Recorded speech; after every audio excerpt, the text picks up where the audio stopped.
Hello, we are discussing about GATE 2010 ECE paper, and this question is related to electronics, which is a linked answer question.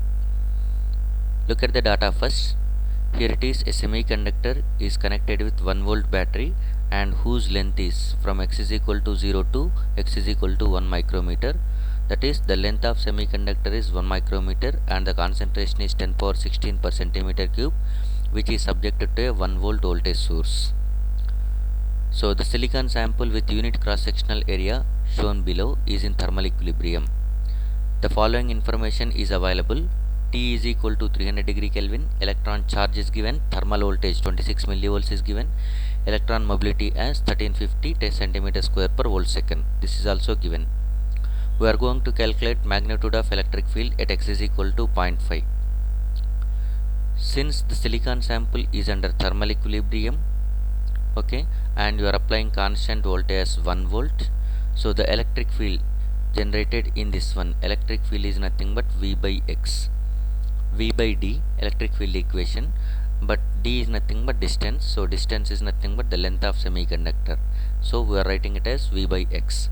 V is nothing but 1 volt you are applying, and X is nothing but entire distance, that is 1 micrometer.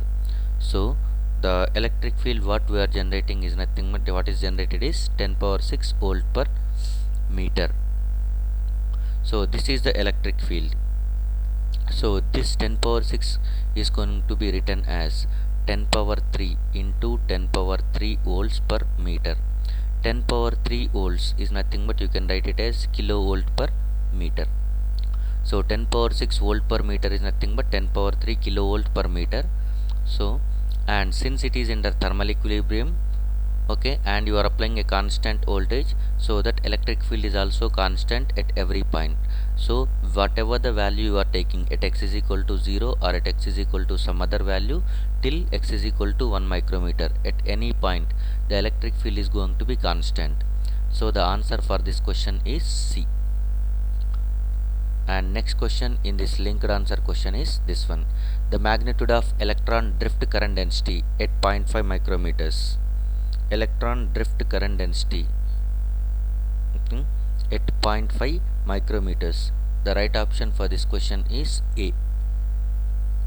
2.16 into 10 power 4 ampere per centimeter square. Drift current density. Drift current density is nothing but it is after application of electric field, what will be the current density of electron? And the sample is in thermal equilibrium. Just now we have seen that one. In the thermal equilibrium, the electric field is going to be constant, and the electric field what we have seen is nothing but 10 power 6 volt per meter. Okay, and this is going to be constant throughout the semiconductor. So we can write the drift current density J drift is nothing but sigma into electric field, sigma into electric field, that is nothing but E.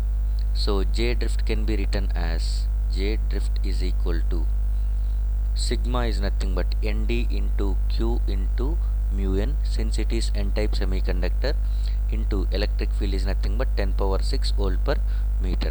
So Nd is going to be given, it is 10 power 16, and Q value is going to be given, that is 1.6 into 10 power minus 19, and mu n is also given, which is nothing but 1350,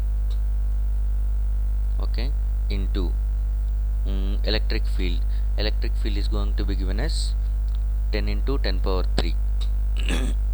So here it is, if you are observing, all are going to be in centimeters. The units for this Nd is in centimeters, units for Nd is in centimeters, mu n is also in centimeters.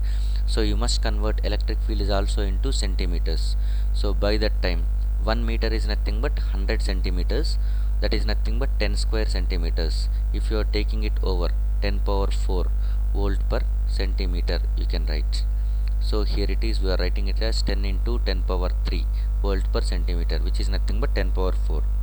So what you are going to get totally is nothing but J drift is equal to 2.16 into 10 power 4 ampere per centimeter square. So this is what the correct answer for this one. Okay, 10 power 4 ampere per centimeter square. Thank you.